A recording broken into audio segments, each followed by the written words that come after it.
Stage మీద ఉన్న పెద్దలకు,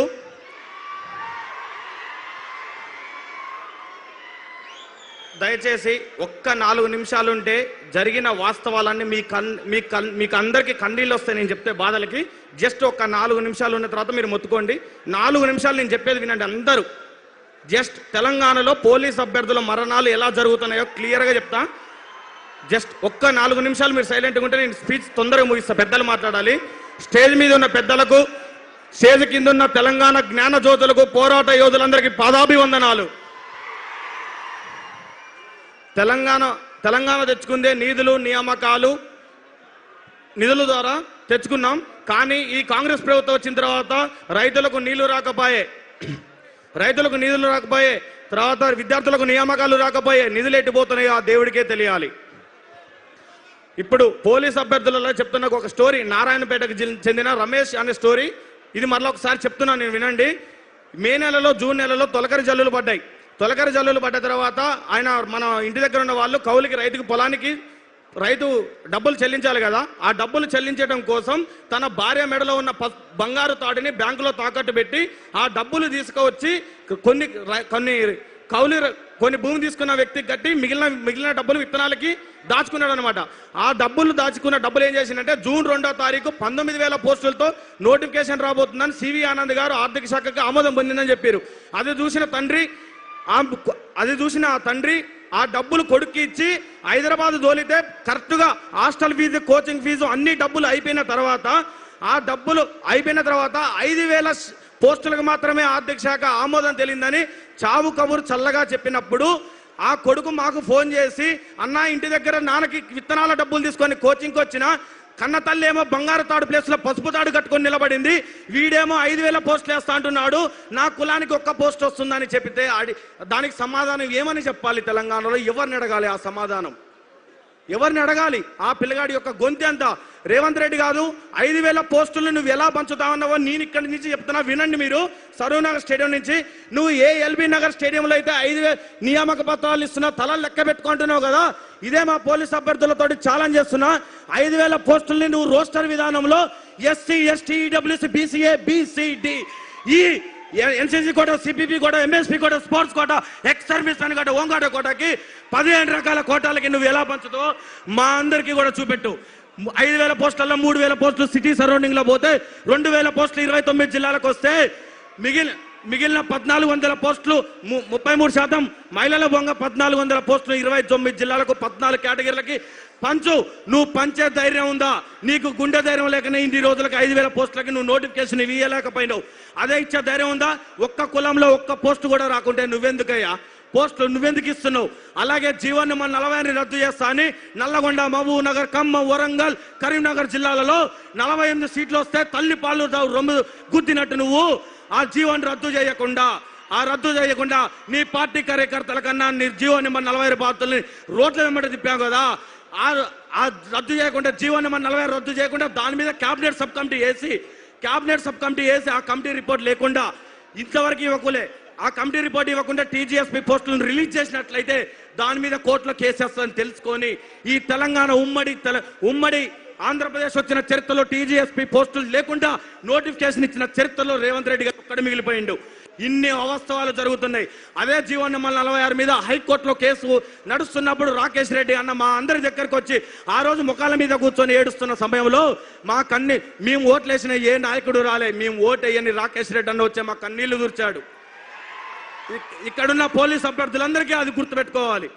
ఆ రోజు కేటీఆర్ సార్ గారు మాకు ఫోన్ చేసి, బిడ్డ మేము ఆ రోజు తప్పు జరిగింది మా వల్ల తెలుసుకోలేక దాని తర్వాత ఆ కేసుని కూడా సుప్రీంకోర్టు వరకు సార్ తీసుకెళ్లి మనకు సహకరిస్తున్నాడు.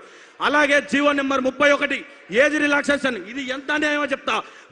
కేసీఆర్ గారు 2022లో పోలీస్ నోటిఫికేషన్ ఇచ్చినప్పుడు 2010 కరోనా టైము, అంతకన్నా ముందు 2 సంవత్సరాలు లాస్ అయిందని జీవో నెంబర్ 48 జీవో 60 తీసుకొచ్చి 27 సంవత్సరాలు ఉన్న ఏజ్ని 32 సంవత్సరాలుగా పెంచాడు.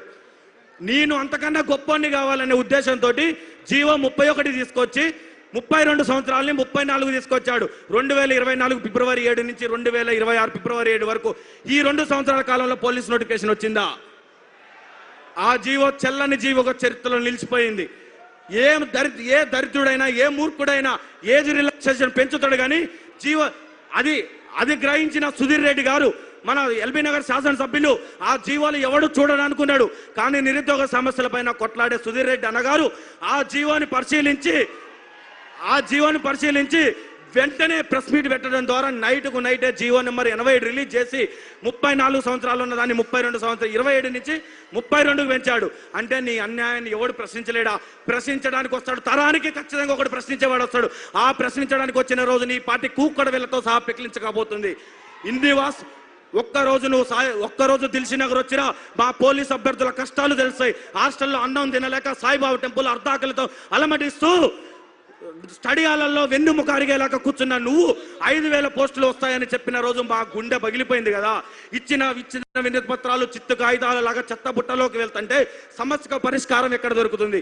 ఎవడిని అడిగితే పోలీస్ అభ్యర్థులకు న్యాయం జరుగుతుంది? హోమ్ మినిస్టర్ సీఎం దగ్గర పెట్టుకున్నాడు, బోర్డు డీజీపీ ఆఫీస్ దగ్గర పెట్టుకున్నాడు. మేము చెమట చుక్కలుగా వచ్చిన ఈ తెలంగాణ గ్రామీణ ప్రాంత పోలీస్ అభ్యర్థులు ఎవరి దగ్గరకు వెళ్ళాలి? సీఎంని కలవనిస్తారా? బోర్డులోకి రానిస్తారా? అంటే మేము ఎవరిని అడగలేమని కదా. రాజ్యాంగం కల్పించిన ఓటు హక్కు ఉంది కదా. నువ్వు వస్తావు కదా మళ్ళీ మా ఇంటికి. ఆ రోజు నీ పతనం నీకు గోరి కట్టే రోజు దగ్గరలో ఉంది. గుర్తుంచుకో, నువ్వు మమ్మల్ని ఎంత మోసం చేసినావో కడుపులో అదే రగిలిపోతుంది. ఇంకొక చివరిగా ఒక విషయం, కేసీఆర్ గారితో ఎప్పుడు నువ్వు పోల్చుకుంటావు కదా. 5,000 రైతు బంధు ఇస్తాను, నేను 6,000 ఇస్తా అన్నావు. నేను పింఛన్ 2,000 ఇస్తాంటే 4,000 ఇస్తాను. అదే కేసీఆర్ గారు 47,000 పోలీసు ఉద్యోగాలు ఇచ్చాడు. ఇది వాస్తవమా కాదా? పోలీస్ అభ్యర్థులందరూ చప్పట్లు కొట్టి చెప్పాలి.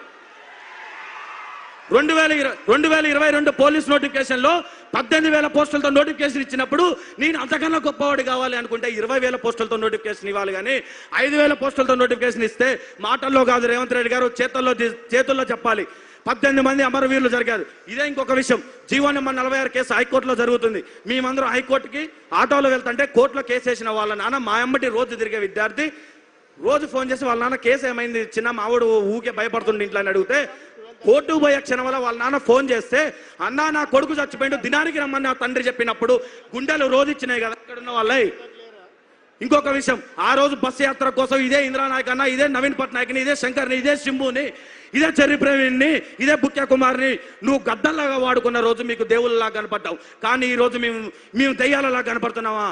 మా యొక్క రక్త చెమట చుక్కలతోటి మీకు కాన్వాయ్ లేని రోజు మీరు తిరిగిన రోజు మేమేమో ఏం బాధలు పడాలి? ఒక్కరోజు నువ్వు రా,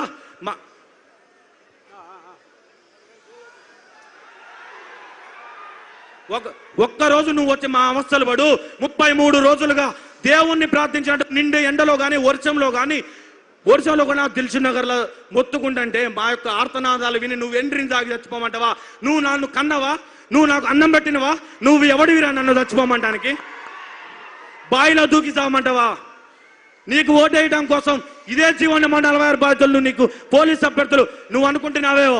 చరిత్రలో పోలీస్ అభ్యర్థులతో పెట్టుకున్న వాళ్ళు ఈ తెలంగాణ రావడానికే 2009 October 9 police GO 14 free zone కోసం కేసీఆర్ గారు దీక్ష చేస్తేనే నీ ప్రభుత్వం కూలిపోయి 2014లో వచ్చింది. గుర్తుపెట్టుకో, పోలీస్ అభ్యర్థులతో పెట్టుకున్న వాడు ఎవడు కూడా చరిత్రలో మిగలేదు. 15 లక్షల మంది అప్లికేషన్స్ ఇంటూ 3 అంటే 45 లక్షలు నీకు కుక్కడ వేలతో సహా పికిలించబోతాయి. నేను ఇంకొక విషయం చెప్పాలనుకుంటున్నా. ఆ రోజు కేసీఆర్ సార్ గారు గెలవాలి, కిందన్న ఎమ్మెల్యే మీద అవినీతి, కేసీఆర్ సార్ గెలుస్తలే అని కిందన్న ఎమ్మెల్యే ఒక్క ఎమ్మెల్యే ఓడిపోతే ఏం కాదని అనుకున్నారు. కానీ ఈ రోజు రేవంత్ రెడ్డి గారు ఏమంటారు? రేవంత్ రెడ్డిని ఓడగొట్టాలని కాంగ్రెస్ ఎమ్మెల్యేని ఓడగొట్టాలని నిర్ణయించుకున్నారు. అంటే కాంగ్రెస్ ఎమ్మెల్యేని ఓడగొడితే రేవంత్ రెడ్డి పత్త లేకుండా పోతారని నిర్ణయించుకున్నారు. అసలు నీకు ఎవడు సలహాలు ఇస్తున్నావు కానీ వాడు మాత్రం నీ మీద ఏదో పగ పెంచుకొని ఉన్నాడు. జై తెలంగాణ. థ్యాంక్ యూ తమ్ముడు. ఇప్పుడు దయచేసి మిత్రులకందరికీ విజ్ఞప్తి, బయట ఇక్కడ నుంచి గేటు వరకు, గేటు బయట కూడా దాదాపు ఒక 10,000 మంది జనాభా ఉన్నారు. అందరూ కూడా లోపల రావాలని చెప్పి విజ్ఞప్తి చేస్తూ, పోలీసు వాళ్ళు దయచేసి వాళ్ళని అడ్డుకోవద్దు, వాళ్ళని పంపించాలని చెప్పి కోరుకుంటూ సింధు రెడ్డి గారు ఇప్పుడు మా ముందు మాట్లాడతారు.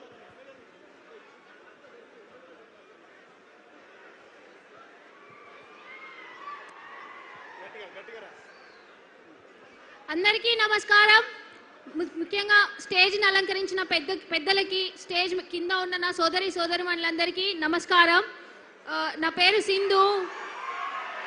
నేను తెలంగాణ నిరుద్యోగ యువతని రిప్రజెంట్ చేస్తూ మాట్లాడుతున్నాను. సో ఈ రోజు మనం అందరం ఇక్కడ గ్యాదర్ అవ్వడానికి కారణం ఏంటి? కాంగ్రెస్ ప్రభుత్వం మనందరినీ యూత్ డిక్లరేషన్ పేరిట మోసం చేసిందా లేదా? ముందుగా ఇక్కడ ఉన్నందరినీ నేను ఒక క్వశ్చన్ అడుగుతా. ఇప్పుడు ఎవరైతే కాంగ్రెస్ పెద్దలు చెప్తున్నారో మేము 70,000 ఉద్యోగాలు ఇచ్చామని, ఇచ్చారా లేదా? ఇచ్చారా లేదా? సో రేవంత్ రెడ్డికి వినపడేలా గట్టిగా చెప్పండి, ఇచ్చారా లేదా? రేవంత్ రెడ్డి గారు ఇప్పుడైనా మీకు కళ్ళు తెరుచుకుంటాయని నేను కోరుకుంటున్నాను. మీరు చెప్పినారు కదా ఇచ్చామని, ఇవ్వలేదు అని నా నిరుద్యోగ సోదరులు సోదరుమణులు చెప్తున్నారు కాబట్టి మీరు దయచేసి కళ్ళు తెరుచుకొని అబద్ధాలు చెప్పడం మానేయండి.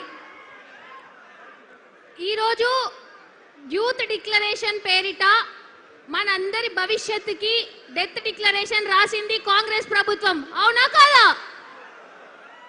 అవునా కాదా?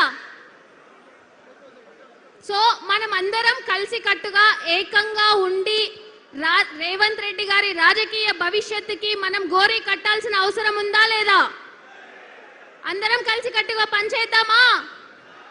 ఈ స్టేజ్ మీద నుంచి నేను రేవంత్ రెడ్డి గారికి ఒక్కటే చెప్తున్నా, మేము ఇన్ని రోజులు ఉద్యోగాల కోసం కొట్లాడుతుంటే మా మీద, మా సోదరు సోదరిమణుల మీద ఎన్ని రకాలుగా అక్రమ అరెస్టులు చేశారు, ఆన్లైన్ ట్రోలింగ్స్ చేశారు, ఒక ఆడబిడ్డలను కూడా చూడకుండా రోడ్డు మీద ఈడ్చుకెళ్లి అరెస్టులు చేసిండ్రు. సో ప్రజాప్రభుత్వం అంటున్నారు కదా, ప్రజాప్రభుత్వంలో ఇది ఎంతవరకు సమంజసమని నేను అడుగుతున్నా. ఇటువంటివి ఇక మీదట మేము సహించేది లేదు. ఇంకొక విషయం ఏంటి అంటే, మీరు రేవంత్ రెడ్డి గారు ఏం చెప్తున్నారు అంటే, రేవంత్ రెడ్డి గారు హిట్లర్ని ఆదర్శంగా తీసుకుంటా అంటున్నారు కదా, అదే హిట్లర్ని ఆదర్శంగా తీసుకున్న మీరు ఒక్కసారి చరిత్ర తిరగేసి చూస్తే ఎమర్జెన్సీ పాలనలో ఇందిరాగాంధీ గారిని అడ్డుకున్నది యువతనే, అవునా? సో మళ్ళీ ఇప్పుడు మనం అదే యువశక్తిగా ఎదురు తిరిగి రేవంత్ రెడ్డిని గద్దె దించుదామా వద్దా?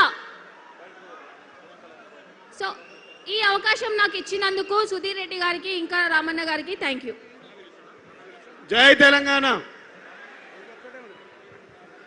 మరి ఈరోజు ముఖ్యంగా ఇంద్రానాథ్ గారు అనేక రంగాలు పోరాటం చేసిండ్రు. నిరుద్యోగుల పక్షంలో వాళ్ళ టీం అంతా నిలబడి, చిక్కడిపల్లికి వచ్చిన వాళ్ళు, ఐపల్లికి వచ్చిన వాళ్ళు, అమీర్పేట వాళ్ళు, మరి ఓయికెళ్ళి వచ్చిన వాళ్ళు అందరూ కూడా నిరుద్యోగుల పట్ల నిలబడి అలుపెరిగిన పోరాటం చేస్తుండ్రు. అందులో ముఖ్యమైన భూమిక పోషిస్తున్న ఇంద్రానాథ్ గారు ఇప్పుడు మేము ముందు మాట్లాడతాం.